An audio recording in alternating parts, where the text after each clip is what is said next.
Next to Formula One, touring cars is the most popular racing series in Britain. The 150-mile-an-hour cars are roughly based on those we use every day, and the drivers are the ones in the spotlight. But what about the unsung heroes, the mechanics, the engineers? Well, I've joined the Honda team at the first round of the British Touring Car Championship to find out exactly what goes on. More than 40 people support the two cars, each with specific responsibilities. Tyres, suspension, brakes and gearbox preparations are essential to get 100% from the car and keep the driver happy. After the warm-up this morning, we decided to do a quick diff change, to change the diff setup, which should get it to James's liking. The 2-litre 300 bhp engine also needs careful management, including an internal examination. But is it easy to be a touring car mechanic? If they've got the right general attitude, it's technically fairly easy. Obviously, there's different levels of technicians on the car. They work their way up to being in charge of the car. And yeah, so long as they're good, competent people and they're prepared to work the hours and have the commitment, it's not a problem. Everybody has an equally vital part to play. Although the public only see the driver out there doing his stuff, it is a team effort. Everybody has their role to play and everybody has to do their role 105%. We've got quite a close-knit team. The guys know when to have fun and when to work, which helps, and yeah, everybody's very involved. And I got involved too. These tyres are filled with nitrogen for stability and are preheated to 80 degrees for more grip. Together with a magnesium wheel, each costs £1,500. And with a variety of compounds, no fewer than 60 tyres are brought to each meeting. That's a staggering £90,000 worth. They've been here now for 5 days, testing and tweaking in preparation for just one perfect qualifying lap to determine the starting position on the grid. And what are your hopes for qualifying for the team? I'd like to see front row grid position, and I think James is quite capable of certainly a front row, possibly pole. In control of a car costing $250,000, James Thompson is told his current lap time and position, 4th. Under the clock-watching eyes of the crew, he pushes even harder. Well, currently now James is leading. He's on pole position. There are 3 more people to run, so the worst we could be is 4th, the best we could be is on pole. So fingers crossed, and let's hope some of the others go slower. The Volvo doesn't, so Thompson starts 2nd with teammate Peter Cox 5th for the first race at Thruxton. The car's a bit of a handful around here. It's the fastest circuit in the country and one of the quickest in Europe, so the car's moving around a lot. But no, I made a pretty good lap. What are you up to under there? We're just checking the underneath of the car. James had a bit of a moment at the chicane, I think. He's just gone across the curbs. We're just checking for damage.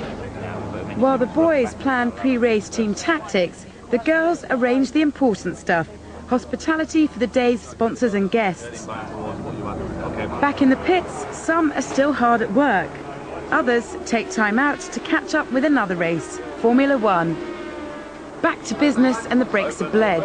The driving seat is 1.5 feet behind its position in a road-going Accord and sits as low to the floor as possible for better stability. While I get to grips with just one task, the team finishes a zillion others. The budget for the season is £5 million. Though nobody makes a fortune, after a few years' experience, a mechanic would expect to make more than their high street equivalent, but this is not a 9-to-5 job. Today is the first real test for 6 months. More than 25,000 people bask in the Easter sunshine to watch Thompson make a killer start to head the field. Hopes are up. But not for long. He's outrun by a Volvo, and Jason Plato's Renault squeezes the Honda into 3rd. We're still challenging for the lead. We're very closely behind, and if we push it, I think we're going to be okay with this one. And okay they are. A podium place for Thompson, while Volvo takes the flag. Oh, it's good. It's very pleasing. Make a few improvements for the car for the second race, and I'm sure we'll be in better shape.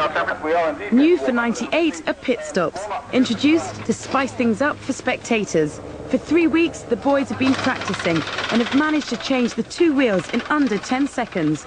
All eyes will be on them. I think there's a degree of expectation, if you like, and trepidation. It's one of those things which is new to us.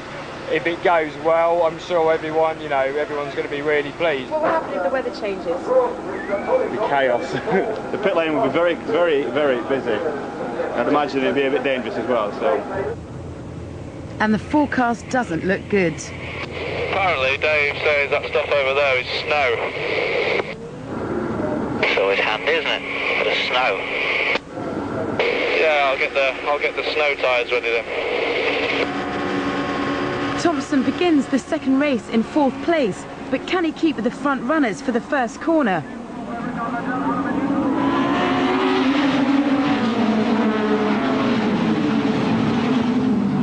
Having started 9th, Cox is the first in for fresh rubber. A few years ago, these guys started off as the only mechanic on a mate's racing car. Today, they're part of a top touring car team, and next year it could be Formula One. Cox goes back into battle thanks to a faultless performance by the helmet-clad pit stoppers. Not as quick as we've done in practice, but with the pressure on, it's obviously going to be a bit longer. Wheel came off really well. I got the nut on, and it just went really smooth and really happy how the way it went. Thompson momentarily hands the race reins to the team, relying on a quick stop to keep alive his hopes of a good result.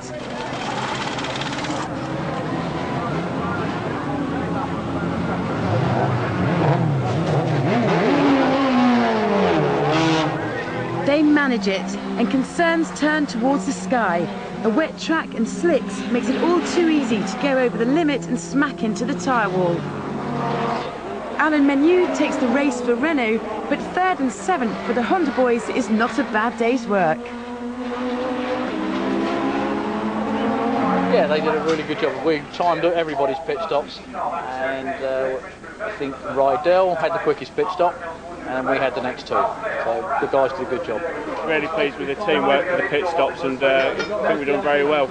It was all getting rather crazy, to be honest with you. It's never seen a race where it snowed before.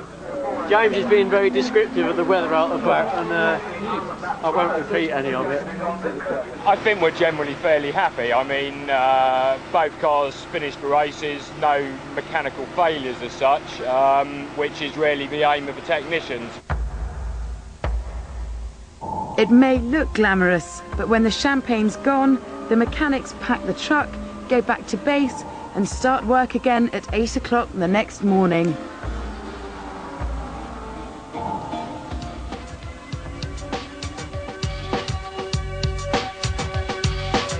Next week, move over Nicole, because Jeremy is testing the new Renault Clio. 50 years of a chunky motoring legend? No, not Tony Mason, the Land Rover.